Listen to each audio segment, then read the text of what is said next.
Good morning, everyone, and welcome to this regularly scheduled meeting of the Board of County Commissioners. Make it a motion on the consent calendar, please. So moved. Second. Commissioner Shiprack moves. Commissioner Kafori seconds approval of the consent calendar. All in favor vote aye. Aye. Opposed? The consent calendar is approved. Do we have any public comment this morning?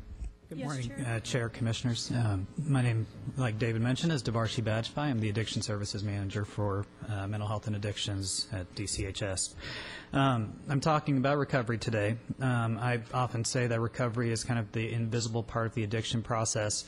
Everybody sees the impact of active addiction, where we see crime, disrupted families, people on the streets. You all see treatment, and that you fund it, like David mentioned, and we fund treatment. We understand that it works. But the part that we don't see is when people go through treatment, they get back into the community, they get jobs, they get houses, they get families, they blend into society, and it becomes a part of society. We've talked for years about how treatment works, but one of the things that we don't talk about a lot is that the treatment works because of a large network of recovering people. And there are tens of thousands of people in the Portland, Multnomah County area that are in recovery, and they really provide the support to our treatment services at DCHS and DCJ that really lead to the outcomes that we get.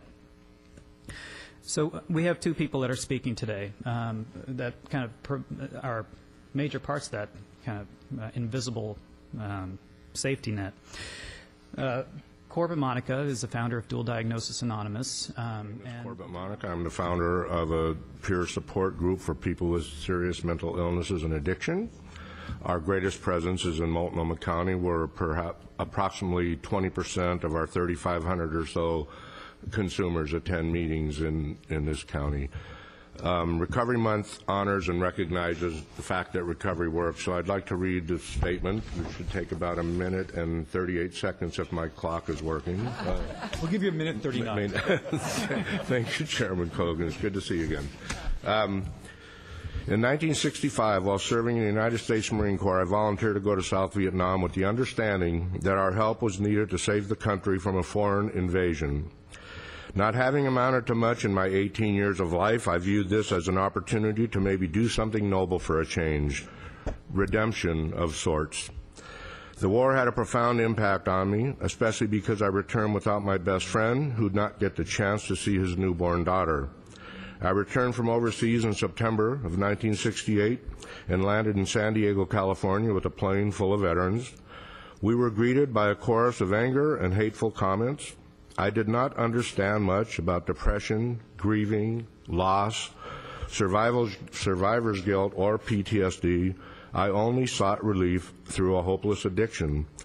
After receiving the last rites twice in a 2-week period for heroin overdoses, I was involuntarily committed for treatment in a locked psychiatric hospital for serious symptoms of mental illness and addiction, a condition known as dual diagnosis.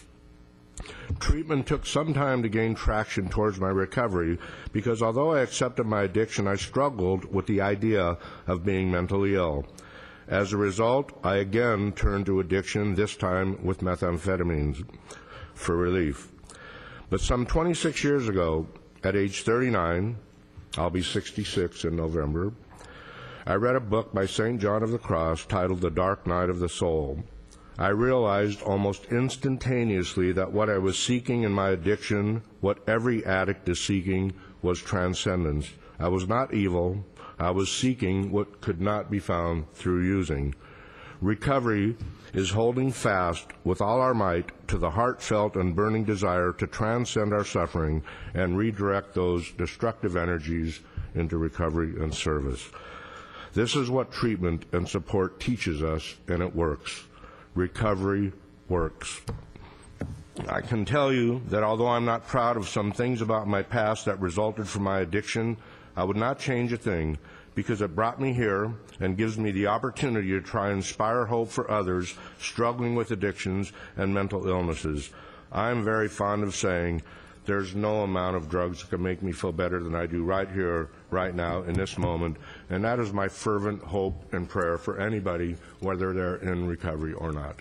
Thank you very much for allowing me the opportunity to be here. Thank you for being here.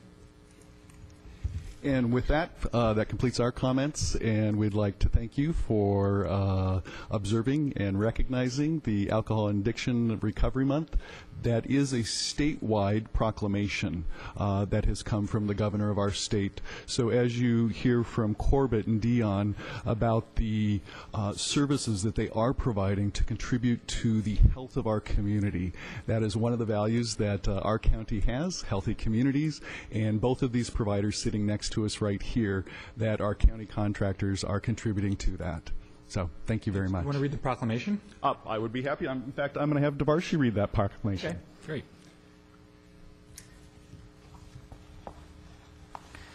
It's proclamation number 2012-148, proclaiming September 2012 Recovery Month in Multnomah County, Oregon. The Multnomah County Board of Commissioners finds, A, behavioral health is an essential part of health and one's overall wellness, and prevention works, treatment is effective, and people can and do recover from substance use and mental disorders. And B, all people have the fundamental and inherent value to be accepted and treated with respect, human dignity, and worth. And C, individuals should have access to fully participate in community life, including economic advancement and prosperity, fair and decent housing, quality education, positive opportunities to benefit from and contribute to material, cultural, and social progress. And D, education is key to understanding that substance use and mental disorders are treatable, and that people should seek assistance for these conditions with the same urgency as they would for any other health condition. And E, substance use and mental disorders are serious public health problems, but recovery is possible and positively benefits the nation's overall well-being. The Multnomah County Board of Commissioners proclaims the month of September 2012 as Recovery Month in Multnomah County, Oregon. We invite all residents of Multnomah County to observe this month with activities that support this year's theme, Join the Voices of Recovery. It's worth it. Great. Thank you.